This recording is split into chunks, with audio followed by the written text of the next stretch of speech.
وہ کہ بڑا کوئی خواب وائرل، شکر ہے اس پہ آتا ہے وائرل ہوا، کسی مولوی صاحب نے خواب دیکھا، آپ نے بھی شاید سنا ہوگا، وہ چھوٹی سی دعا ہے، انہوں نے کہا جی میں نے خود سنا، خود میں نے خواب دیکھا۔ اب خواب میں اللہ کے نبی کا آنا جو ہے یہ فریب نہیں ہو سکتا، شیطان حضور کی شکل میں نہیں آ سکتا، ہر شکل میں ایسا حضور کی شکل میں نہیں آ سکتا۔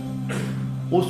مولوی صاحب کو جن کے ان کے بیچاروں کی ٹانگیں نہیں ہیں، انہوں نے وہ اللہ نے خواب دیکھا، متقی آدمی ہوں گے، انہوں نے خواب میں حضور اکرم صلی اللہ علیہ وسلم کی زیارت ہوئی تو آپ صلی اللہ علیہ وسلم نے اس کو فرمایا کہ بھی تقی عثمانی کو کہو کہ لوگوں کو، علماء کو یہ بتائے کہ یہ دعا کا اہتمام کریں ورنہ مسئلے آ جائیں گے تم پہ۔ آپ کی طرف متوجہ ہو کر آقا صلی اللہ علیہ وسلم نے ارشاد فرمایا کہ تقی عثمانی ان سب علماء کرام سے میری طرف سے فرما دے کہ اس دعا کو بہت کثرت سے پڑھے، اگر نہ امت پر بہت بڑا آزمائش آنے والا ہے۔ حضرت مولانا حبیب الرحمن صاحب، آپ نے جو بشارت کا پیغام بھیجا اس سے مجھے بہت زیادہ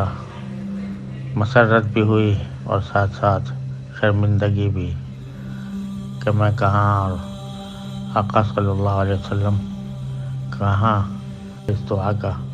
خود بھی اہتمام کروں گا، دوسروں کو بھی پہنچانے کی کوشش کروں گا، اور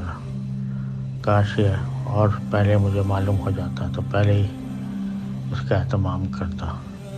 چھوٹی سی دعا، اللہم اغفر لی ذنبی کلہ دکہ و جلہ و اولہ و آخرہ و علانیتہ و سرہ، اتنی سی دعا ہے۔ یہ دعا کا مطلب کیا ہے؟ مطلب یہ ہے کہ یا اللہ بس معاف کر دے، سارا مطلب یہ ہے کہ یار اگلے پچھلے چھوٹے بڑے سارے گناہ معاف کر دے۔ تو حضور نے فرمایا اس کو کثرت سے پڑھو اس دعا کو۔ خیر وہ خواب تو کوئی ایسی بڑی بات نہیں ہوتی، خواب تو کوئی دلیل نہیں ہوتا خواب، لیکن اللہ کے نبی 1440 سال پہلے یہ بتا گئے تھے کہ یہ دعا پڑھنا۔ اب اتنی سی دعا ہے، یہ پڑھو مسئلے تمہارے حل ہو جائیں گے۔